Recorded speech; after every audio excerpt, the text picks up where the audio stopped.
आज की कहानी का शीर्षक है एक औरत मरने से नहीं डरती लेकिन एक माँ डरती है। मैं रजनी एक गरीब परिवार से संबंध रखती हूँ। फिर भी मेरे माता पिता ने दिन रात मेहनत करके हम दोनों बहनों की शिक्षा पूरी करवाई थी। मेरे साथ मेरी एक छोटी बहन भी थी। शादी का समय आया तो मेरे लिए रिश्ता सामने से आया। मैं कद काठी में लंबी और सुंदर थी। मेरे पति विनय ने शादी के लिए हामी भर दी।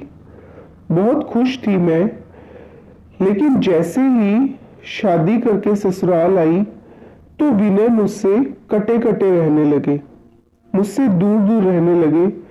जब उनका मन करता वे बोलते, जब उनका मन नहीं करता वे नहीं बोलते थे। सब कुछ उनकी मर्जी पे डिपेंड रहने लगा। खैर, मैं एक प्यारी सी बिटिया की माँ बनी। तब विनय का असली रंग, असली चेहरा मेरे सामने आया।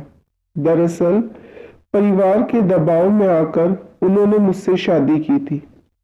उन्हें कोई और लड़की पसंद थी जिससे वे शादी करना चाहते थे। इस पर मैंने एक बेटे को नहीं, एक बेटी को जन्म दिया था। तो विनय हर समय मुझे प्रताड़ित करते रहते थे, मुझे नीचा दिखाते रहते थे, मुझे अपमानित करते रहते थे। कभी कभी सोचती थी मर जाऊं। विनय ने मेरा जीवन क्यों बर्बाद किया? अब माँ बनने के बाद ये सब चीजें समझ आती है कि एक औरत मरने से नहीं डरती, लेकिन एक माँ डरती है कि मैं मर गई तो मेरे बच्चों का क्या होगा। यही स्थिति मेरे साथ भी थी। मैं यही सोचती थी कि मुझे कुछ हो गया या मैंने कुछ कर लिया तो मेरी बच्ची का क्या होगा।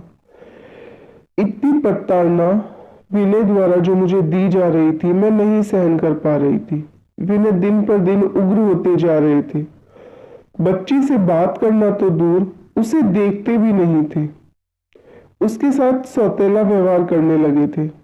मुझे समझ नहीं आ रहा था कि क्या दिक्कत है विनय को। मैंने इस बारे में ससुराल वालों से बात करने का निश्चय किया और बात करने की कोशिश की, लेकिन उन्होंने इस ओर ध्यान नहीं दिया।